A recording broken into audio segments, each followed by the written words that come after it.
Hej Kirsten, rigtig hyggeligt at høre fra dig igen lang tid siden. Håber du har det rigtig godt. Det du spørger om, det er omkring, hvorvidt janteloven kan have en negativ effekt på vores evne til at tænke kreativt i et land som Danmark. Nu er Sandemoses omkring 75 år gamle jantelov jo flere ting, og ikke bare det her med, at man ikke skal tro, man er noget. Men for nu alligevel tage udgangspunkt i det bud, så mener jeg faktisk, at der er sket rigtig meget, og det er i en positiv retning de senere år. Vi ser det især hos de nye generationer, som er vant til at fyre sig selv af på sociale medier.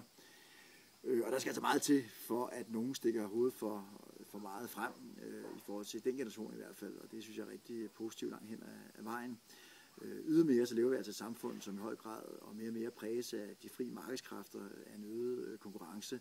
Og der bliver man altså nødt til at high-performe for at, kan man sige, at udvikle sig som virksomhed, som individ, som land. Og det tror jeg, folk ved i højere grad, og det vil sige, den traditionelle opfattelse af janteloven, den er egentlig ikke så bange for mere. Det er mere tilladt i dag at drømme stort, end det har været tidligere, og heldigvis for det.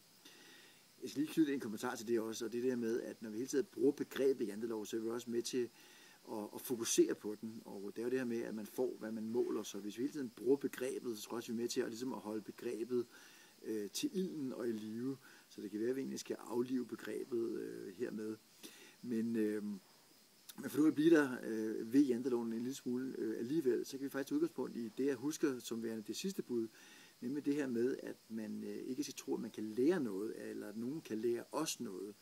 Det mener jeg til gengæld er et meget dræbende og negativt bud i forhold til det her med at tænke kreativt. Hvis der er noget, vi skal, når det drejer sig om at agere mere kreativt som individer og som organisationer, så er det her med at lære af andre arbejdsgrupperinger og faggrupperinger internt i virksomheden, andre nationaliteter, andre kulturer, andre religioner. Og i forhold til det, jamen, så vil jeg sige, at så kan janteloven jo være rigtig dræbende, hvis vi bare siger, nej, vi kan ikke lære noget af nogen andre. Så meget interessant spørgsmål, Kirsten, og håber hele tiden, at du har det godt, som sagt, og at vi snart ses.